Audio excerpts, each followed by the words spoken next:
বরাবরের মতো এবারও দুর্ঘটনার শীর্ষে রয়েছে মোটরসাইকেল।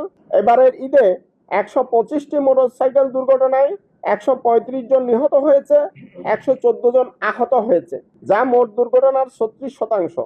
একই সময়ে সড়কে দুর্ঘটনায় আক্রান্ত 71 জন চালক, 55 জন শিশু, 54 জন পথচারী, 51 জন নারী, 42 জন শিক্ষার্থী, 10 জন পরিবহন শ্রমিক, 4 জন আইন শৃঙ্খলা রক্ষাকারী বাহিনীর সদস্য, 7 জন শিক্ষক, 1 জন বীর মুক্তিযোদ্ধা, 3 জন প্রকৌশলী, 1 জন চিকিৎসক, 3 জন বিভিন্ন রাজনৈতিক দলের নেতাকর্মী, 2 জন সাংবাদিকের পরিচয় মিলেছে।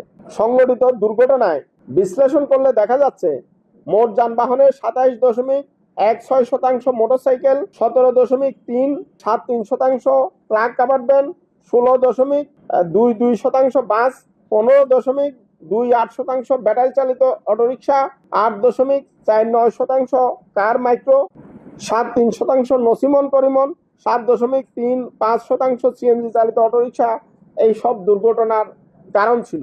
দুর্ঘটনার 35.83% মুখোমুখি সংঘর্ষের ঘটনা, 32.36% গাড়ির ধাক্কা বা চাপা দেওয়ার ঘটনা, 22.25% নিয়ন্ত্রণ হারিয়ে খাদে পড়ার ঘটনা, 0.50% ট্রেন যানবাহনে এবং 0.57% অন্যান্য কারণে সংঘটিত হয়েছে।